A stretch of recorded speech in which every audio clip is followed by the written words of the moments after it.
Something absolutely shocking has been taking place at 10 Fairview. Something mainstream talking heads don't have the stones to talk about. It doesn't fit the narrative. It doesn't quite align the mainstream political agenda.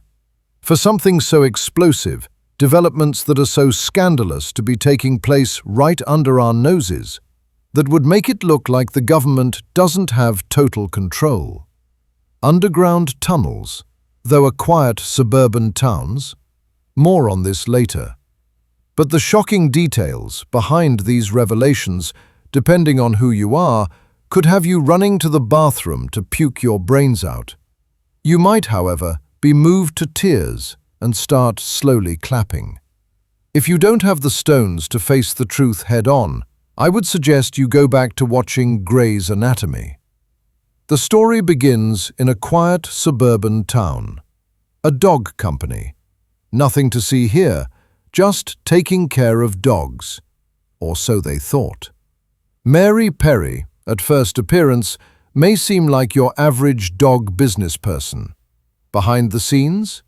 Peel back the onion layer by layer, and we find a complex web of deception. Hardened criminals, slaving away on a secret dog project, a literal underground railroad that would make Andy Dufresne red with envy. A tunnel, and all these men slowly digging. The destination? The islands of Nova Scotia. A summer haven where dogs of all kinds can run free. But more on that later. Let's back up. Mary Perry had promised the United States government that she would house these criminals. She had good intentions to keep an eye on them while they earned prison credits and earn an early release. To add context, we need to address the controversies surrounding this program. A program that was slated to be quite a lucrative government contract, where a humble dog business operator at 10 Fairview happened to have the lowest bid. Some townfolk contended that Hingham Public Prison was overcrowded with non-violent criminals, and this would be a great way for them to hang out, be social and constructive. However, many of Mary's close neighbors would claim that these men were anything but non-violent and needed to be locked away in a secure facility. Mary saw past the face tattoos and gruesome rap sheets and saw men whose only crime was loving dogs too much. It was like Mice and Men, where Lenny loved mice too much. It was that kind of situation, in her opinion, and she knew they could help her with her secret project. You see, to establish context, her business had gotten too big for that little house. Tunneling to Nova Scotia, the paradise from her childhood, through the walls of the basement and straight to Canada, that would solve all her problems, and provide a heavenly place for the dogs to roam around. But she needed labor. When the prison put out a request asking volunteers to keep some of the nation's most seasoned criminals in their spare bedroom, she saw an opportunity.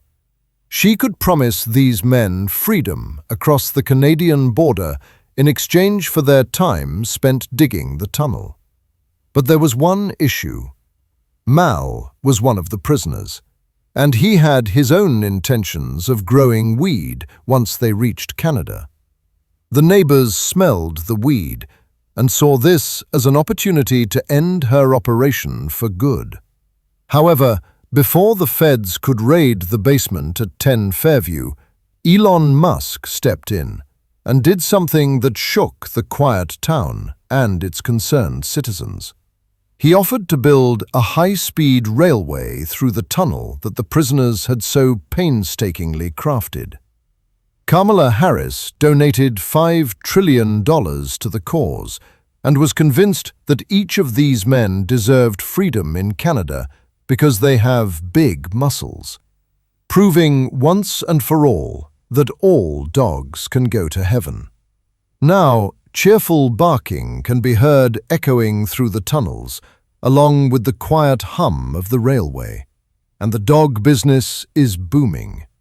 And the ex-convicts, instead of terrorizing Canada, are walking dogs on a quiet island in the North Atlantic.